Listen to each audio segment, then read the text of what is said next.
Selamat datang kembali di channel Robinstar. Kali ini kita bahas tentang uji komparasi proporsi.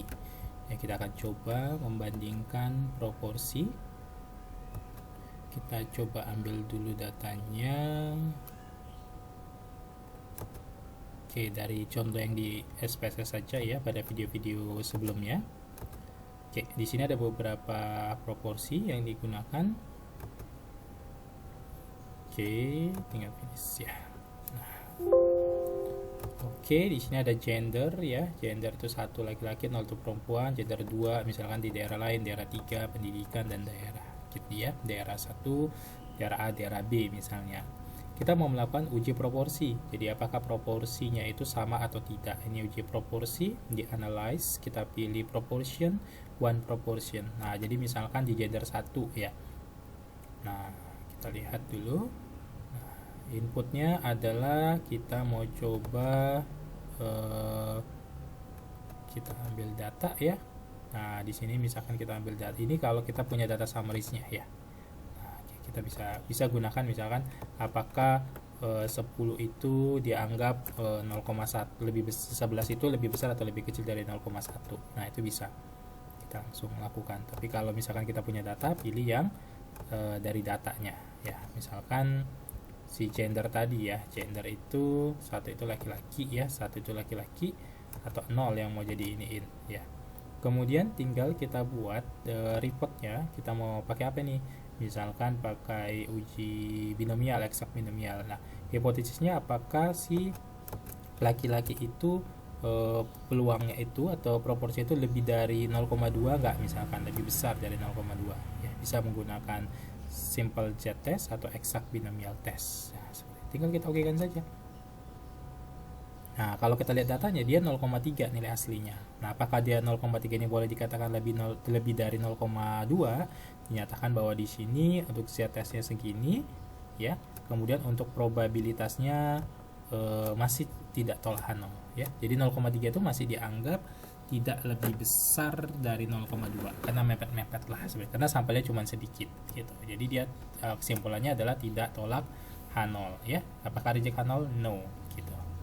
Kemudian misalkan kita mau melihat kalau dia uji sampelnya ini apakah daerah 1 dengan daerah 2 itu sama nggak sih jumlah laki-laki dan perempuannya misalnya. Nah, kita bisa menggunakan namanya uji proportion ya. Uji proportion ini berarti dia yang bersifat independen. Nah, bersifat independen. Oke. Nah, kita mau bandingkan. Nah, apakah si grup 1 ini ya, summaries, mau pakai summaries boleh, pakai kita entry sendiri ya jumlahnya. Misalkan ini dari 40 orang, 12 laki-laki, dari 30 orang, 18 laki-laki, seperti itu. Tapi kalau kita punya datanya individual cell seperti ini. Nah, atau kita menggunakan tabulate count. Nah, gini ya.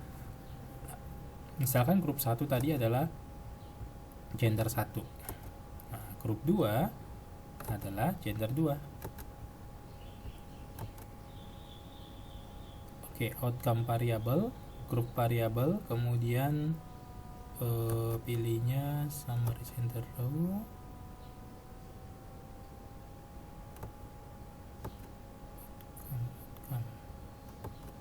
Oke, ini ya, sama tabulate from to variable. Kemudian di sini outcome variable ini tadi berdasarkan daerahnya. Berdasarkan daerahnya misalnya. Oke. Kemudian tinggal oke kan saja. Nah, kalau kita lihat di sini 01-nya ya. Nah, kalau kita lihat ini dilihat dari uji to proportionnya, ternyata daerah 1 ini kan daerah 1 ya, ini daerah 2. Nah, kalau kita lihat di sini antara si daerah 1 dengan daerah 2 ini ya, kalau di sini kan lebih banyak si wanitanya, di sini lebih banyak prianya, tapi apakah proporsinya itu boleh dianggap berbeda nggak antara P1 dengan P2? Walaupun dia memang proporsi 1 itu 70%, proporsi 2 itu 30%, tapi dianggap belum berbeda secara signifikan seperti itu. Ya. Jadi di daerah 1 dengan di daerah 2 ya proporsi laki-laki dan perempuannya dianggap sama. Nah, kalau kita mau pakai yang bersifat dependent, misalkan ada perubahan ya, perubahan di daerah itu, pemilihan ya, apakah yang pria dan wanitanya tetap sama nggak antara gender 1 dengan gender 2. Nah, itu bisa kita gunakan namanya analisis proporsi yang bersifat dependent. Nah, kita pilih yang bersifat correlated ya.